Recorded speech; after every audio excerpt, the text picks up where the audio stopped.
anyone had a chance to see the eclipse, but it certainly went quite dark, didn't it? So I would love it if you could put your cameras on. I appreciate you might be putting children to bed, and I appreciate it's the end of a long day, but I'd love to see your faces, and it would just make things easier for me. If it's two ways. So this webinar tonight is first of many, and I'm going to be talking to you about finding wasteful activities in the day-to-day operation. So what I'll do tonight is to focus on one particular case study where I'm going to hone in on just chair utilisation. And the reason I'm going to look at that, hi Virginia, lovely to see you. Thanks for coming on. I love your pink top, brings lots of energy. So I'm going to look at chair utilisation. I'll touch a little bit on capacity, and then I'll look at what the impact of what we uncover with this chair capacity is over 6 months. I'll also introduce you to a few lean tools, but all will become clear. Now, this is quite relaxed. It's a nice small group. So if you have any questions, just raise your hand and I'm happy to answer. So I am going to start by just sharing my screen. Okay. So can you see my screen? Yep, brilliant. Thank you. So if you don't want to put your cameras on, that's fine, but it's just a quick question. How many of you feel overworked or kind of out of control and would like to work in a way that you feel you have a bit more time in your day? Just pop your hand up or pop it in the chat. Okay, thank you.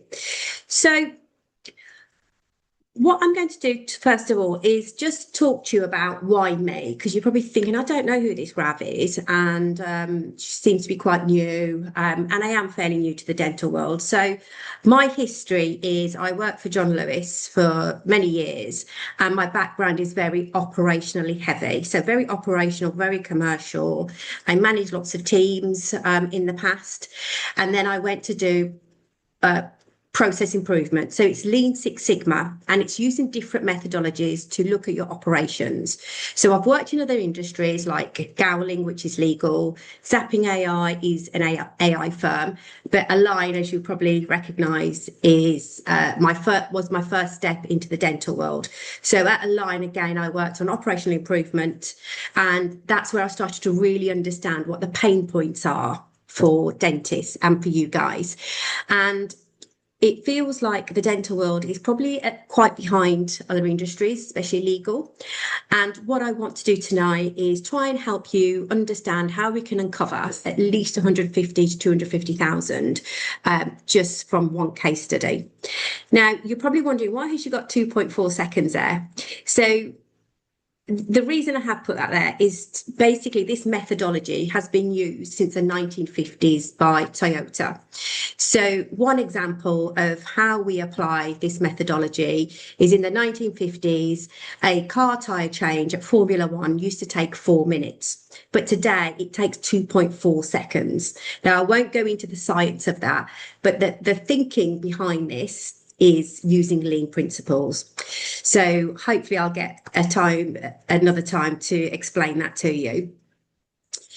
Now, what I'm going to do now is talk to you about a visit where I shadowed the practice owner for one day. It was a Friday a few months ago, and I'm going to go into detail of what that looked like. So the patients she saw, how long she saw them for, what that looks like over 6 months, and then I'm going to share some numbers with you. So when I share the numbers, it's quite a sobering moment.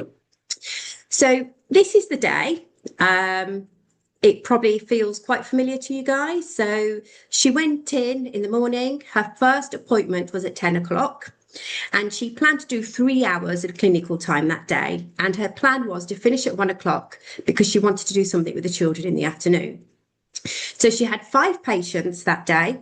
The first one was an emergency toothache. Second one was whitening and bonding. Third one was an orthodontic consultation. Fourth one was a routine checkup. And the final appointment for the day was a filling. They may need a crown. So I'm hoping that feels like the kind of day you're familiar with. It was, like I say, just a typical Friday. So now what we'll do is delve into each of those appointments and what that looked like. So the first patient arrived and he arrived on time. He had a toothache and they fitted him in first thing, which was amazing. Now, would anyone like to guess, out of the time she was with him for, how much of that time was spent talking versus treating? Or if anyone wants to put it into the chat. Okay. So it actually looked like this. So I observed her all day. 25% of her time was spent actually treating. The 75% of the time was spent talking and discussing what happened. Now, when the patient left, they were told to call back and rebook the final treatment, but he didn't schedule anything before he left. Now, the second patient arrived. Now they're already, so the practice owner is already running 15 minutes late. Again, there was a lot of discussion around his wedding. The clinician did a wonderful demonstration of how to use whitening and how to put that into the tray. It was a really nice experience. They talked about the wife, but actually in the whole of the 45 minutes, only 10% of that time was spent treating, where she showed him a demonstration of what that would look like. Now, he left, but he did book in the next appointment because it was his wedding day in 3 weeks' time. Third patient, again, we are running now 20 minutes late, and this was a 45-minute appointment. So this was around consultation for teeth straightening. So again, 70% of the time was spent in discussion, and he was going to think about it. So he left with no information. They didn't use the simulation to show him what his teeth would look like. So he had no conversion tool and nothing to take away with him to discuss with his spouse. And the day kind of goes on. So again, 25 minutes late, a 20-minute appointment took 30 minutes. But again, we've got a huge amount of time discussing, answering questions. And he said to reception he'll book another checkup in 6 months' time. So again, nothing was booked. And then finally, the fifth patient, 45 minutes time was spent treated. He walked out with a plan to think about an £800 crown. Sorry, I'm getting my words mixed up. So some x-rays were taken, but by the time this fifth patient had finished, it was almost 2 o'clock. So in summary, if we take the whole of the patient time, 25% in total on the Friday was spent treating, and a massive 75% was spent discussing their needs, selling, answering the patient's questions. There was only the one patient out of 5 who booked his next appointment. And there was an ortho consultation for £2,500 who said he left to say he'll think about it. And there was an £800 plan who left and said they'd think about it. So 1 in 5 patients had booked their next appointment. Now, if you were to think about your own appointment times, whether you're a hygienist, associate, or a practice owner, how do you think you spend your time with your patients? How does it compare to this?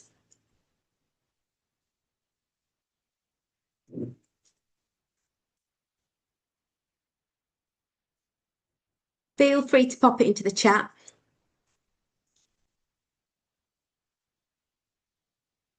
Okay. So So this is 75% is huge, right? And actually, if you were able to convert one additional treatment plan per month, what would that actually look like? And what could that mean to you?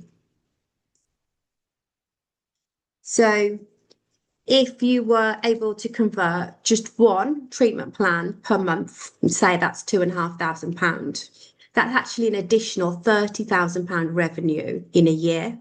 So that's huge. And this is all those small incremental changes that lead to bigger gains over a period of time. So the day doesn't quite finish on time as she planned. She wanted to finish at 1 o'clock. However, at 2 o'clock, she finally closes a clinic. But at 2 o'clock, she's at the point where she's had no lunch and she's had nothing to eat all day. At 2:15, she has to return a call from a supplier about the gas boiler. And she's also got a member of the team wanting to speak to her about taking a day off the following week. So she doesn't actually leave until 3 o'clock. And then in the evening, she needs to write treatment plans. And because it's a Friday, she said to me, I really don't feel like doing it tonight. I'm going to do it the following week. So if writing a treatment plan the following week, you're very likely to lose that patient because the patient's gone cold or they've gone to somebody else. So is that a good use of her time to do it in the evening when she knows she's got a really small chance of converting them? So in summary, let's just look at the numbers now for Friday. So her plan was to spend 3 hours in clinic. She actually spent 4 hours. She spent 25% of her total time in clinic treating versus 75% in discussion. On the day, she collected 1,100 and only 1 in 5 patients had booked their next appointment. So she has missed out on a potential 3,300 for that day. And the estimated profit is zero. So she's probably only just broken even. If not, she's running at a loss. So those are the numbers for that day. Any thoughts?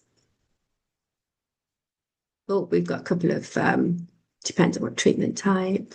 Thank you, Virginia, for your comment. Yeah, consult treatment. Okay, that's good. The clinician sounds like me. Oh, bless her. Okay, so those numbers are quite sobering, aren't they? What I'm going to do now is just kind of talk to you a little bit about the chair. So, and I know you guys know this, but when a patient is in the chair being treated, you know you've got money coming in. You're making money, your revenue's coming in. When the patient is in the chair or they're not in the chair, that's when the tap turns off. So that's when the revenue stops coming in. And it's quite a good mindset to get into. And I know it's very kind of black and white, but it's good to be aware. Now, I have got a box here that gives other examples of when you might be losing the opportunity to treat a patient. So these are just different scenarios. So when you are losing the opportunity is if a patient's in the chair, but you're having a discussion. So if it's a selling discussion, do you need to be having that or should it be a TCO? If a dentist is doing a hygiene appointment, is that wasteful because they're overskilled for that? Or if the chair is empty, you know you're not earning. If the room is empty and there's no appointment booked in, there's no appointment slot at lunchtime. So that is very kind of normal for practices to close at lunchtime. But when you are closed, you also lose the opportunity to treat a patient. So again, it's just a mindset to get into.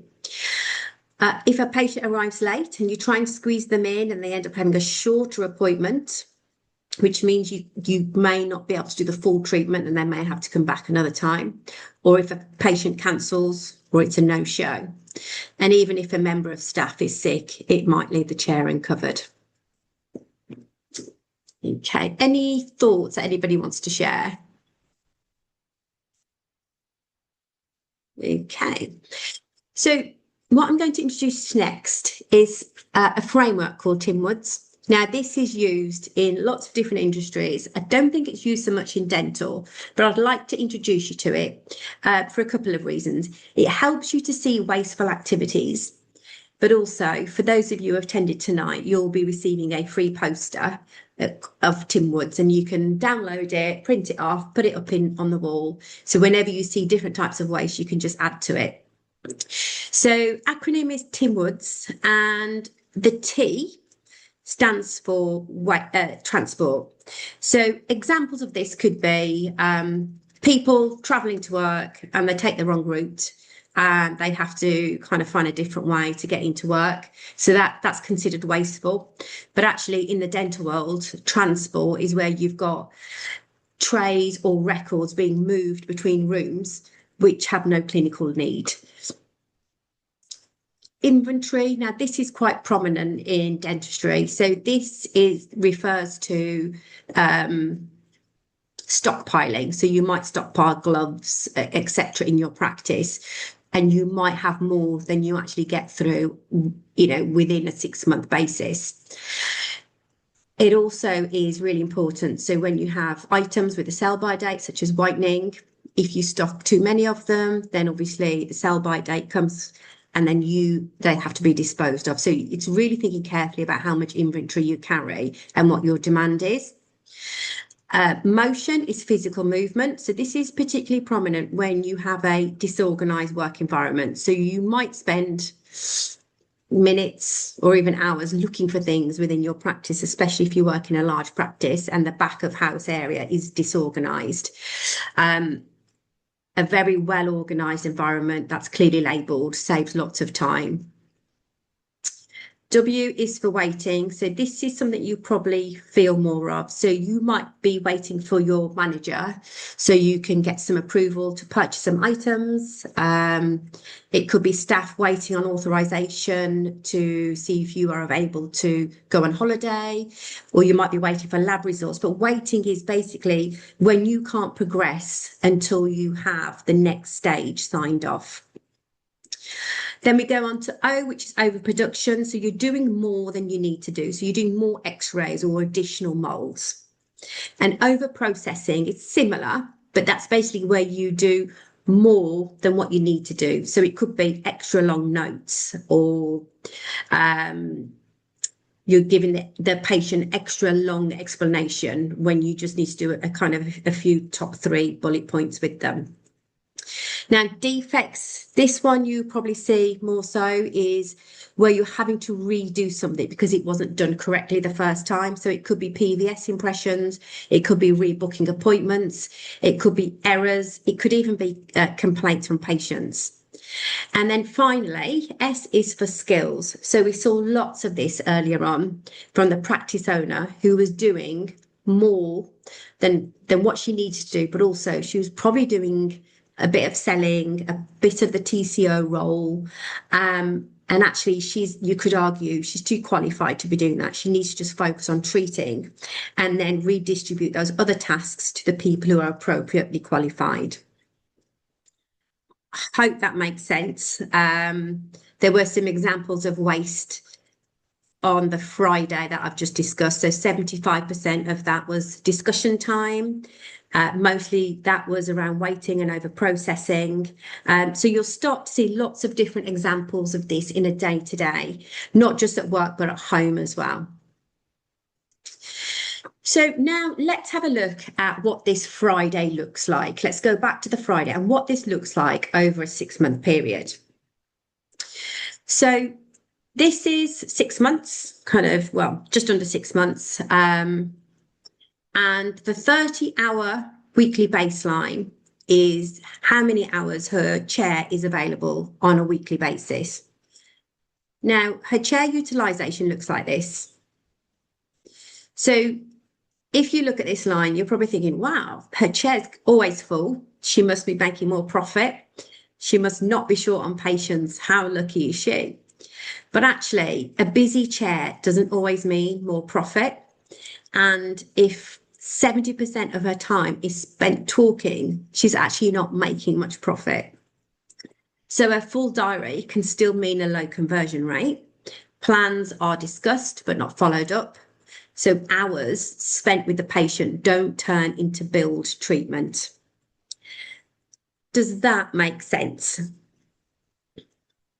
So now if we look at the whole picture then, 6 months on, so if we take the typical Friday and multiply that up into 6 months, so this is the picture. It's very similar to what the Friday looked like, but basically over a 6-month period, this incredibly intelligent practice owner who has trained very hard to build her own practice and to be able to treat patients as well as run her own practice. She actually spent just 25% of her time treating. Now, what that means, so if we take 6 months, 130 clinic days, what do you think that means in terms of quantified potential revenue? So it looks like this. So she's potentially missing out on between 150,000 to 250,000 pounds. This is a really conservative estimate over a 12-month period. So just because she's not utilising her time fully when she's with the patient. So I'm just going to let that land and see if anyone's got any questions on that.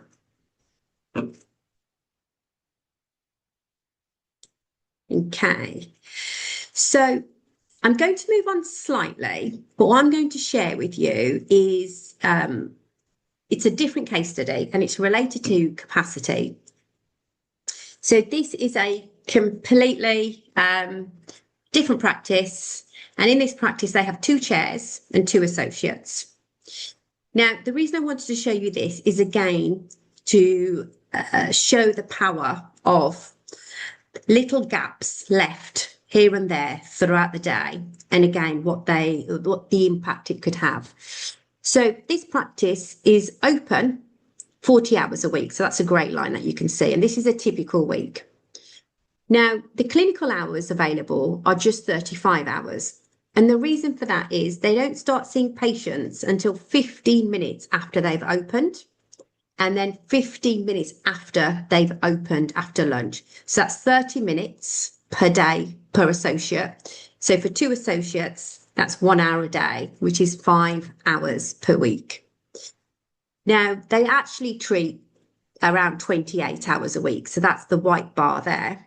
But the reason I want to show you this is the 2 15-minute slots per day. Now, if they were filled with patients, that would actually be an additional income of around £75,000 a year.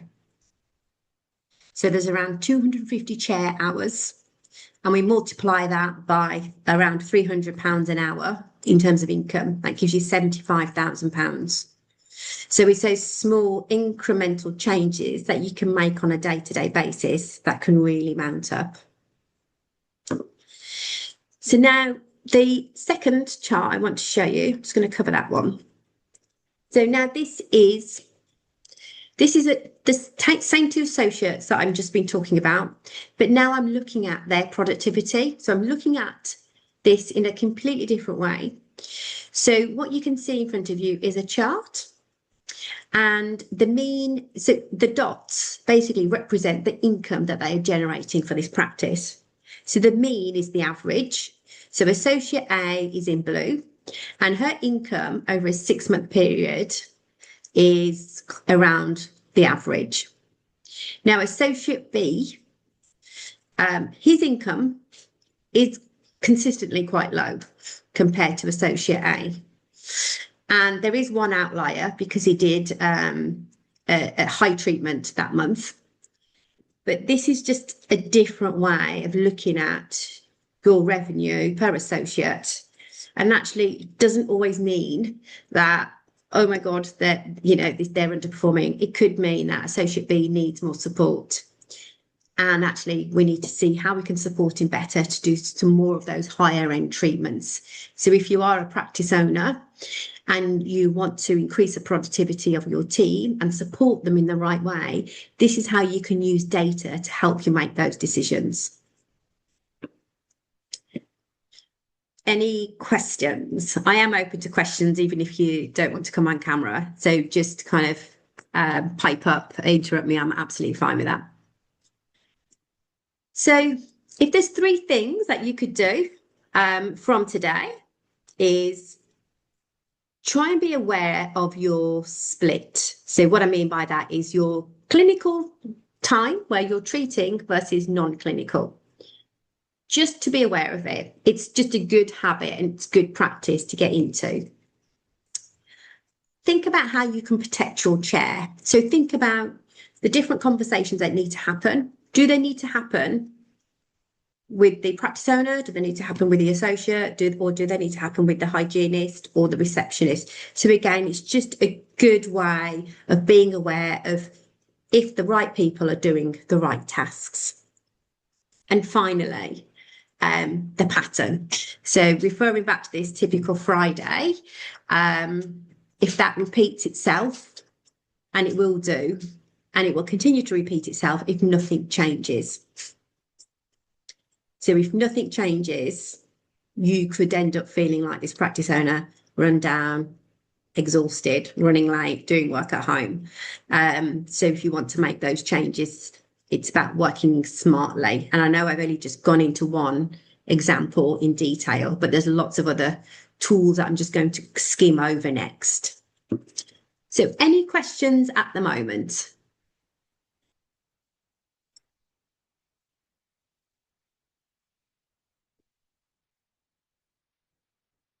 No?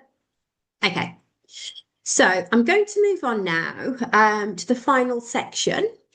And this is the practice profit day I'd like to talk to you about. And the reason I want to talk to you about this is because I want to show you a few other slides of how you can use lean methodology to help you in your day-to-day.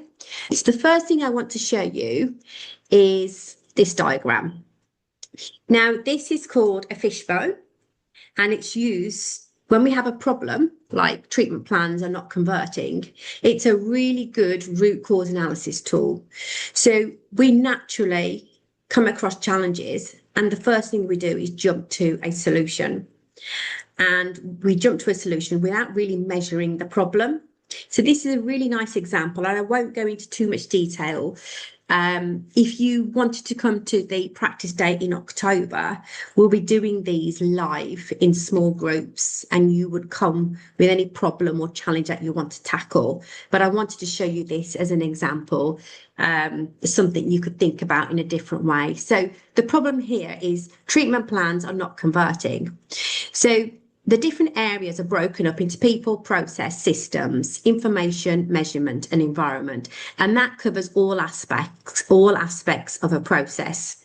So under people, we look at the other problems that could be feeding into why treatment plans are not converting. So it could be the treatment plan varies by who presents it to the patient.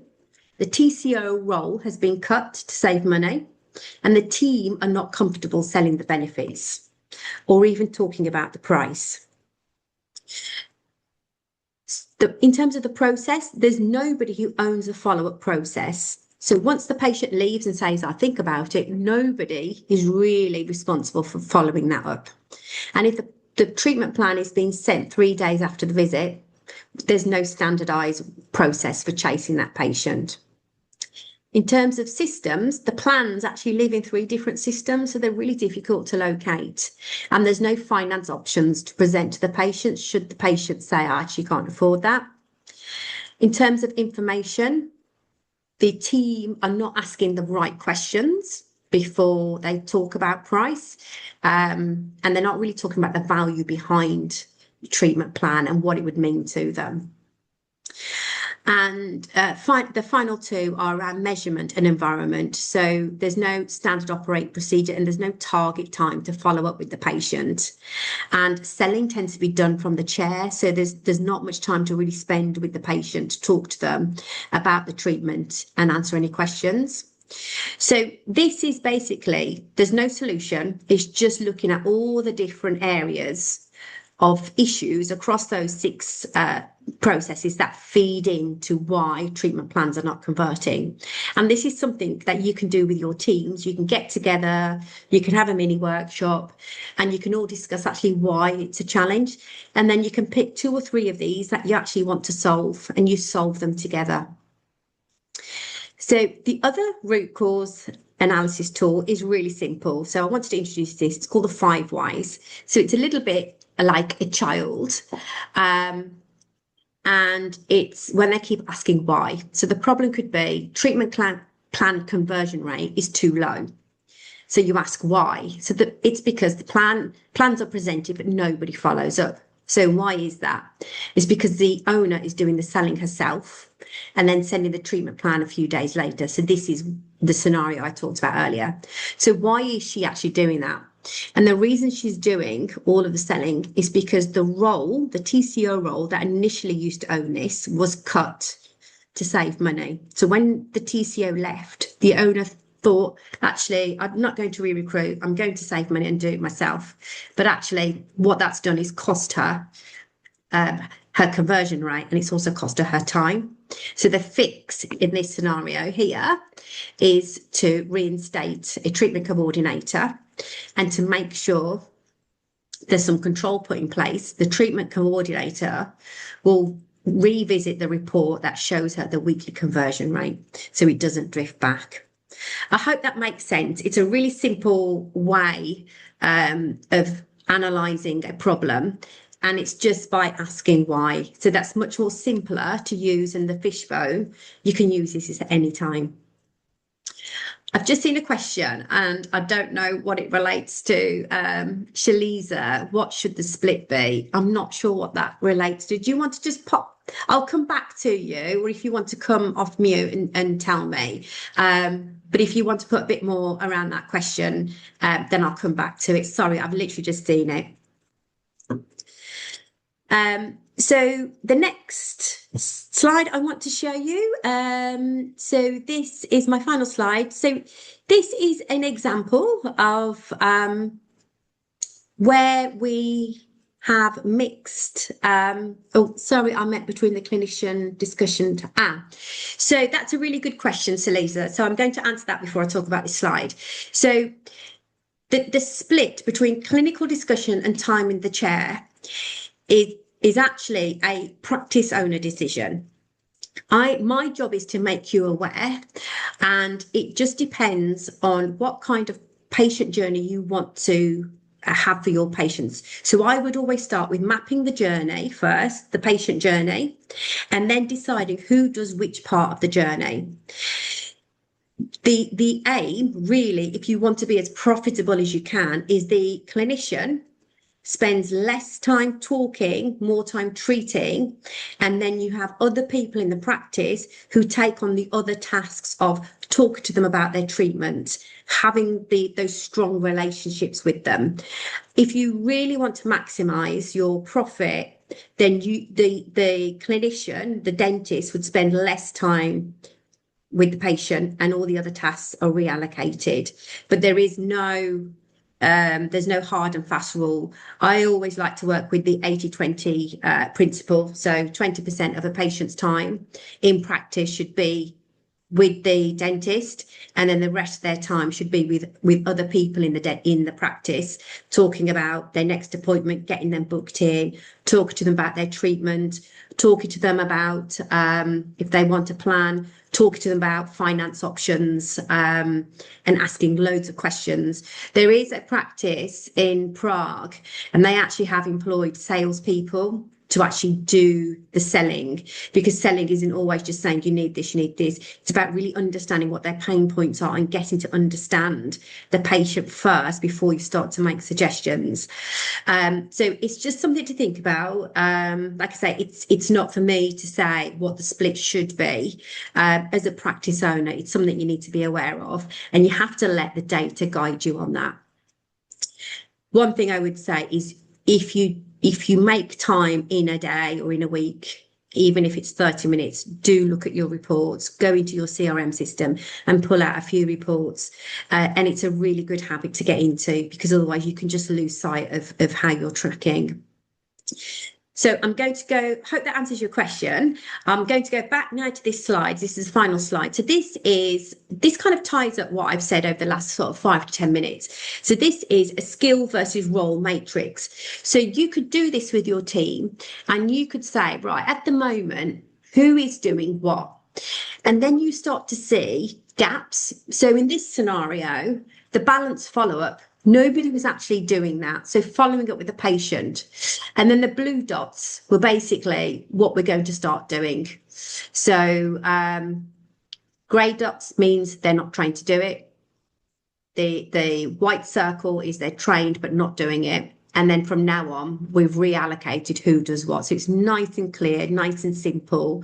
Everybody knows each other's role, which is very important. And it's something you can do together. So it's visual, and you can even put it up on the wall. So I am now going to move on to my final slide. Does anybody have any questions at the moment? Okay, so my final slide is what I'll be doing if you want more information from me. So I'm going to be running a free coffee morning, which is advertised on the Female Dentist website. So anyone and everyone is welcome. It's on the 30th of September. It's on a Sunday morning. It's from 10 o'clock onwards for a few hours. So I'll be there. It's very informal. It's a chance to ask me any questions, but also it's a chance for you guys to meet each other.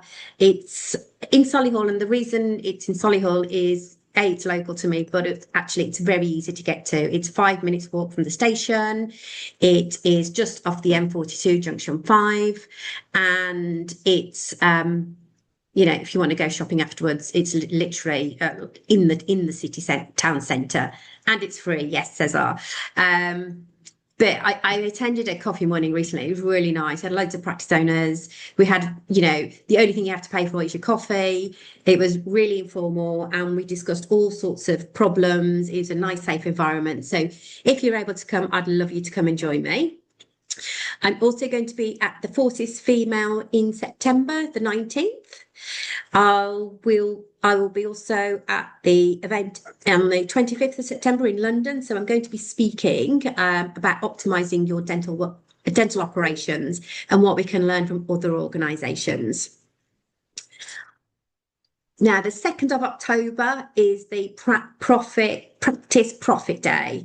So this is the workshop I was referring to earlier. Now, I'd love for you guys to come along because it's the first time we're going to be doing something like this. So we are going to be splitting up into 2 groups. So half a day with me and then half a day with speakers, and then we swap over. So it's very interactive.